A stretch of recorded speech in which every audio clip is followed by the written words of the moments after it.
तो हम पढ़ रहे हैं पायजुली समीकरण। पायजुली समीकरण क्या बताता है? एकांक समय में द्रव के प्रवाह का आयतन बताता है पायजुली समीकरण।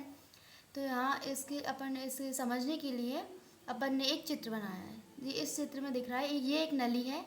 नली को अपन क्षैतिज रेखा में रखते हैं। अपन क्षैतिज रेखा में क्यों रखते हैं? इससे अपन गुरुत्व का प्रभाव नहीं पड़ता इस पर, इसलिए अपन इसे क्षैतिज दिशा में रखते हैं। यहाँ देखो, इसमें दो बल यहाँ से ये द्रव का प्रवाह हो रहा है, यहाँ से बल लग रहा है, बाहरी बल, दावांतर वाला बल लग रहा है यहाँ से, और इस तरफ लग रहा है श्यान बल जो इसे रोक रहा है। अब देखते इसे हमने इसे समझाने के लिए इसका हिस्सा कहाँ बना लिए? यहाँ पर। तो अपन इसे सॉल्व करते हैं। सबसे पहले परत का पृष्ठीय क्षेत्रफल क्या होता है? परिधि इंटू लंबाई। परत मतलब ये परत है, ये परत है, इसका पृष्ठीय क्षेत्रफल निकाला अपन ने। तो परिधि इंटू लंबाई, परिधि क्या होती है? 2πr। इसकी परिधि होती है 2πr, पर r की जगह पर अपन ने क्या लिया है? x।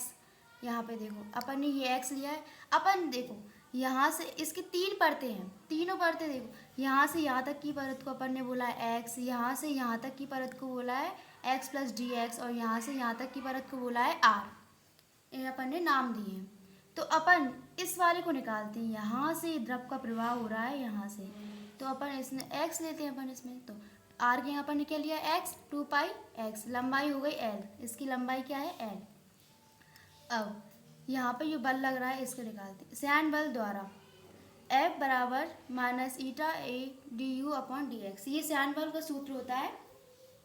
अब a मतलब क्षेत्रफल, तो अपन ये पृष्ठीय क्षेत्रफल निकाला है ना, तो ये अपन ने यहाँ पे रख दिया। तो F इसका मान यहाँ इसमें रख दिया। अब दावांतर कारण लगने वाला बल जो इस तरफ से लग रहा है, इसको लगा रहा, तो बल बराबर दाब इंटू क्षेत्रफल। दाब कितना है? P, क्षेत्रफल πr² होता है वृत्त का क्षेत्रफल। तो r के अपन क्या यूज़ कर रहे हैं? x। जैसे समीकरण 2 दे दिया, और ये समीकरण 1 था।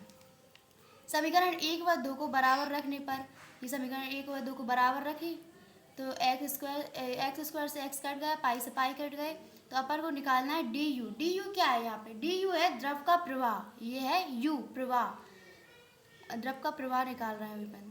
तो इसका अपन ने किया समाकलन किया, तो ये तो कांस्टेंट था, तो ये बाहर आ गया, x का समाकलन हो गया, और ये c कांस्टेंट था। तो यहाँ पे देखिए, तो u ये क्या है? द्रव का प्रवाह, इसका मान निकला। ये c है, c का मान निकालेंगे अपन, ये कांस्टेंट, तो इसका मान निकालेंगे। तो x बराबर r और u बराबर 0। u बराबर 0 क्यों लिया? क्योंकि इसकी ऊपरी परत का वेग होता है 0, और x बराबर r वो ले ही रहे हैं अपन ने r बराबर x लिया था, तो x बराबर r हो गया। यहाँ पे अपन ने वो मान रख दिए 0, ये उसके लिए मान रख दिए अपन ने, जो अपन ने लिया था। c का मान निकल आया है। ये c का मान समीकरण, ये कितना समीकरण था? इसे अपन समीकरण दे देते हैं 3।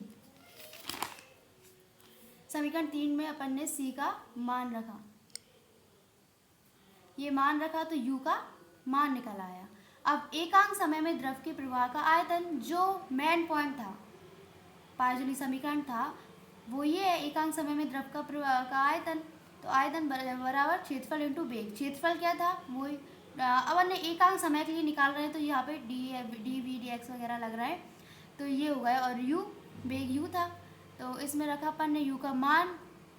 अब 0 से r की सीमा में समाकलन करने पर, क्यों? क्योंकि इसका यहाँ पे स्टार्टिंग कहाँ से हुई थी? ओ बिंदु से, 0 से हुई थी। यहाँ पे देखिए, यहाँ से लेके यहाँ तक, ये इसकी सीमा हो जाएगी। ये यहाँ से लेके यहाँ तक, 0 से लेके r तक, ये इसकी क्या हो जाएगी? सीमा। समाकलन किया इससे, इसका अपन ने किया समाकलन, यहाँ पे समाकलन किया r², ये ऐसा का ऐसा ही था। अभी x, ये तो सब कांस्टेंट थे, तो बाहर आ गए। x तो कांस्टेंट नहीं है, तो यहाँ पे, तो इसमें इसका गुणा हुआ, r² हो जाएगा, और x² का इसमें हुआ, तो x³ हो जाएगा। यहाँ पे देखो, r²x dx, तो x² और x क्या हो जाएंगे? x³, तो इनका ये समाकलन हुआ। x का x² और x³ हुआ x³ का हुआ x4, ये समाकलन किया और ये आ गया आपका आंसर। ये है पाइजूली समीकरण। ये P pi r 4 8 eta L, ये आ गया पाइजूली समीकरण। एकांक समय में द्रव के प्रवाह का आयतन ये है।